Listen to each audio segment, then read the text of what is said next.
25শে March 1971 সাল। এই দিনে পাকিস্তানি হানাদার বাহিনী বাঙালিদের উপর চালায় নির্মম রক্তাক্ত হত্যাযজ্ঞ। এই নির্মম হত্যাকাণ্ডটির নাম দেওয়া হয়েছিল অপারেশন সার্চলাইট।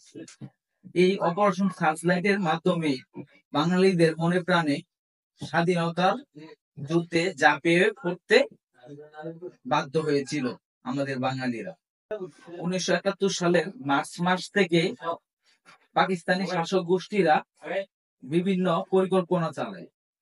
নির্বাচনে বঙ্গবন্ধু শেখ মুজিবুর রহমান জয়লাভ করার পরেও তাকে ক্ষমতা গ্রহণ করতে দেওয়া হয়নি।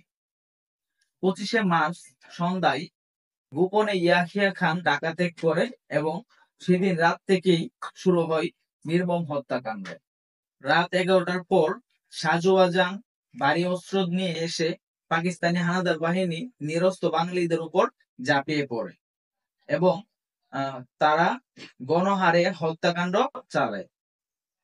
তারা বিশেষ করে ঢাকা বিশ্ববিদ্যালয়ের বিভিন্ন হল এবং ধানমন্ডি 32-এর দিকে নজর দেয় এবং সারা দেশে শিক্ষক, ছাত্র ও জনতাদেরকে গণহারে হত্যা চালায়।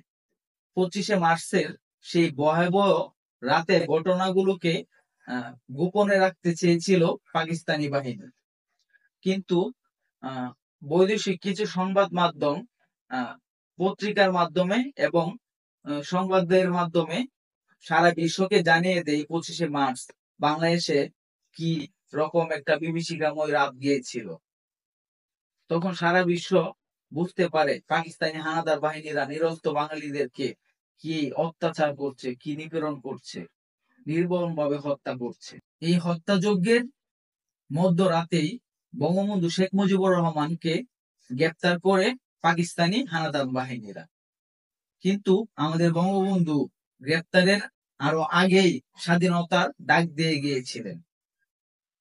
সেই রাতের পর থেকেই বাঙালিরা স্বাধীনতার স্বপ্ন দেখতে শুরু করেন এবং 26শে মার্চ থেকে দীর্ঘ 9 মাসের যুদ্ধ ও সংগ্রাম শেষে আমাদের বিজয় অর্জিত হয়েছিল। আমাদের মনে রাখতে হবে 25শে মার্চ শুধু একটি তারিখ নয়, এটি বাঙালি আত্মত্যাগের একটি স্মরণীয় দিন।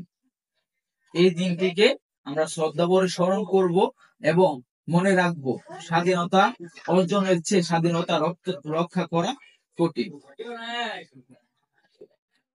আজ এই পর্যন্তই। ধন্যবাদ সবাই।